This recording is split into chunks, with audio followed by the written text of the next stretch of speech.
कर्म और धर्म से विवेकवान और धैर्यशील होने वाले ब्राह्मणों में एक शूरवीर ऐसा हुआ जिसे भगवान परशुराम के नाम से जाना गया। यह भगवान विष्णु के छठे अवतार थे, जिनके तप और बल से पूरी धरती कांप जाती थी। सृष्टि में जब जब अधर्म बढ़कर असत्य का बोलबाला हुआ है, तब तब भगवान विष्णु ने अवतार धारण कर फिर से धर्म की स्थापना की है। भगवान का परशुराम अवतार काफी गुस्सैल और कट्टर माना गया है। आइए अब जानते हैं परशुराम अवतार की जन्म कथा। पौराणिक कथाओं के अनुसार एक बार गाधी नाम के एक राजा थे। उनकी सत्यवती नाम की एक अत्यंत रूपवती कन्या थी, जिसका विवाह भृगुनंदन ऋषि के साथ हुआ था। सत्यवती के विवाह के बाद वहां भृगु ऋषि ने आकर अपनी पुत्र वधू को आशीर्वाद दिया और उससे वर मांगने के लिए कहा। इस पर सत्यवती ने उनसे अपनी माता के लिए पुत्र की याचना की। इस पर भृगु ऋषि ने उसे 2 चरु पात्र दिए। इधर जब सत्यवती की मां ने देखा कि भृगु ने अपनी पुत्र वधू को उत्तम संतान होने का चरु दिया है, उसने किसी तरह अपनी बेटी वाले चरु पात्र को ले लिया।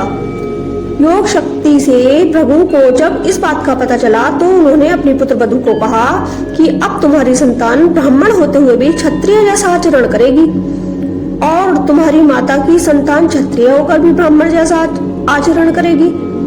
इस पर सत्यवती ने भृगु से विनती की कि आप आशीर्वाद दें कि मेरा पुत्र ब्राह्मण का ही आचरण करे, भले ही मेरा पौत्र क्षत्रिय जैसा आचरण करे।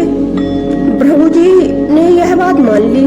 समय आने पर जमदग्नि का जन्म हुआ और उसकी माता के गर्भ से विश्वामित्र जी का जन्म हुआ। जमदग्नि अत्यंत तेजस्वी थे। इनका विवाह रेणुका से हुआ, जिनके गर्भ से परशुराम का जन्म हुआ। परशुराम को मिलाकर जमदग्नि और रेणुका के 4 पुत्र रुक्म, बाण, सुखेण, वसु, विश्वनाशन भी थे। भगवान का अवतार होने के कारण परशुराम जी परम तेजस्वी शक्तिशाली थे।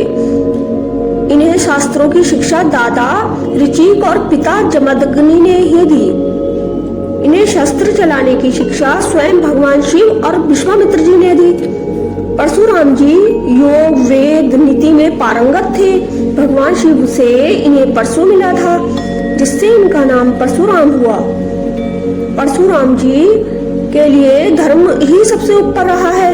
एक बार इन्होंने पिताजी की आज्ञा पाकर अपनी माता का सिर काट दिया था। एक बार माता रेणुका गंगा से जल ला रही थी तो उन्होंने गंधर्वराज चित्रकेतु को अप्सराओं के साथ जल विहार करते देखा। यह देखकर उनके मन में विकार उत्पन्न हो गया और वे खुद को रोक नहीं पाई। महर्षि जमदग्नि को जब इस बात का पता चल गया तो महर्षि ने अपने सभी पुत्रों से माता का वध करने के लिए कहा, तो उन्होंने प्रेम में ऐसा करने से मना कर दिया। उन्होंने परशुराम को यह आदेश दिया तो उन्होंने बिना एक पल विचार कर पिता की आज्ञा से माता समेत 4 भाइयों का गला काट दिया।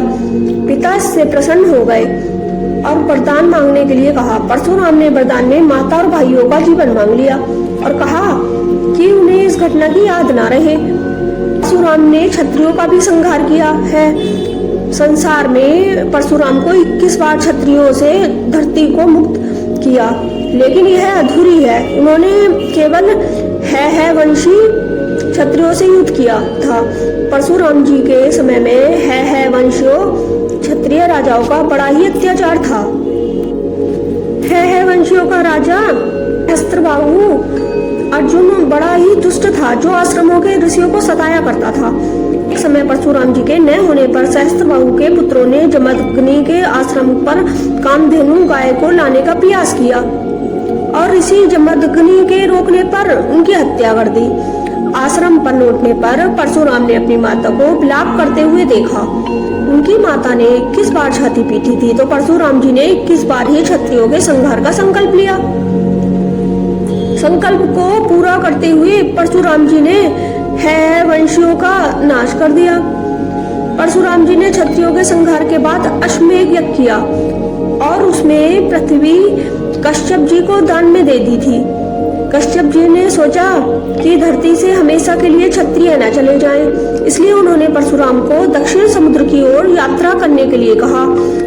युग में परशुराम जी का ही जिक्र देखा गया है। सतयुग में जब एक बार परशुराम जी को गणेश जी ने परशुराम जी को रोक लिया था।